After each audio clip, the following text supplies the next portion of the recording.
بات ہیں کچھ تجزیے ہیں جو کہ میں پیش کرنا چاہتا ہوں اور مجھے امید ہے کہ اس میں سے ہم یہ پاکستان کے جو موجودہ حالات ہیں اس میں سے ہم اخر کر سکیں گے کہ ہم نے کس راستے پہ چلنا ہے تاکہ اس ملک کی سمت کو ہم صحیح کر سکیں۔ میں اس وقت اوپنلی کہنا چاہتا ہوں the country at this very moment is struggling for its very survival. I think we all have to take notes. معاملہ جو ہے ابھی صرف پی ٹی آئی یا کسی سیاسی جماعت کا معاملہ نہیں، معاملہ اس جو ہے وہ پاکستان کی بقا، پاکستان کی سالمیت کا معاملہ ہے۔ میں تھوڑا سا اپنا سفر شروع کروں گا پارٹیشن سے پہلے۔ میری 11 سال کی عمر تھی اور میں 23 مارچ 1940 میں اس پنڈال میں بیٹھا تھا جہاں پر پاکستان کا ریزولوشن ایک ہی مولانا فضل الحق جو ایسٹ پاکستان کے تھے انہوں نے پیش کیا، اور قائد اعظم کی جو سپیچ تھی اس کا ایک ایک لفظ آج تک میرے کانوں میں گونج رہا ہے۔ قائد اعظم کی سپیچ نے وہ جذبہ پیدا کیا، وہ جنون کی کیفیت پیدا کی کہ جس جذبے کے ساتھ ہم نے سب نے پاکستان بنانے کی جو جد و جہد تھی اس میں عملی حصہ لیا، ہم نے بھرپور حصہ لیا۔ اسی جذبے کے ساتھ میں نے پاکستان کی فوج جوائن کی، بیکاز ہم سمجھتے تھے کہ بڑی عزت کا مقام ہے فوج میں داخل ہونا اور فوج میں نوکری کرنا۔ میں زیادہ اس کی بات نہیں کروں گا، صرف یہ کہوں گا کہ 65 کی لڑائی میں، 71 کی لڑائی میں نے بھرپور حصہ لیا، اور میں 65 کی لڑائی کے متعلق زیادہ بات تو نہیں کروں گا، صرف یہ کہوں گا کہ اگر ایوب خان نے اس فوج کو صحیح قیادت دی ہوتی تو کوئی وجہ نہیں تھی کہ ہم ہندوستان کو 65 میں مکمل شکست نہ دے سکتے جیسے کہ ہم نے ابھی دی ہے ان کو میں۔ اس کے بعد جو ہے وہ جیسا کہ میں نے کہا کہ ایک جد و جہد تھی، ایک جذبہ تھا، اس جذبے کے ساتھ اس ملک میں ہم نے شروعات کی۔ میں اس میں اور زیادہ تفصیل میں تو نہیں جانا چاہتا ہوں کیونکہ آپ سیاستدان جانتے ہیں کہ ہم نے کیسے سفر گزارا۔ میں آج کل کے حالات کی ایک آپ کو میری نظر میں جو اس وقت ملک کے حالات ہیں اس کا ایک تصور پیش کرنا چاہتا ہوں۔ اس وقت جو ملک کے موجودہ حالات ہیں ان میں ہم ہندوستان کے ساتھ ابھی بھی حالت جنگ میں ہیں۔ اس کے علاوہ میں سمجھتا ہوں کہ ہم نے غلطی کی کہ ہم نے اپنے آپ کو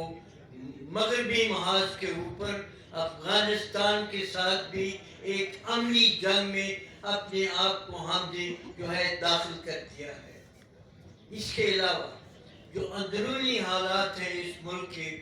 میں اس کا انگریزی کا اگر کوئی لفظ استعمال کروں تو we are nearing a state of implosion۔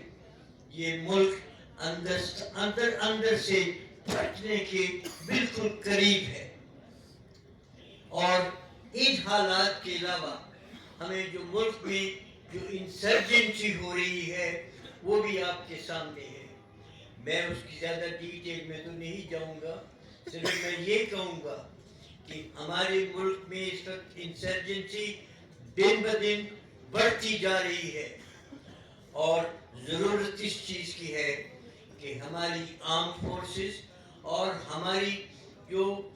Civil قیادت ہے دونوں مل کے بیٹھ کے سوچیں کہ کیسے ہم اس انسرجی کو کنٹرول کر سکتے ہیں۔ یہ صرف آرم فورسز کے بس کی بات نہیں، یہ اس سے اوپر معاملہ چلا گیا ہے، اور ہم سب کو بیٹھ کر اس کے اوپر غور کرنا چاہیے، اور انسرجنسی کے اوپر ہمیں خاطر خواہ اقدامات لینے چاہیے۔ اور یہ ہو سکتا ہے سے پہلے بھی آپ کو یاد ہوگا جب سردار داؤد تھے پریزیڈنٹ افغانستان کے،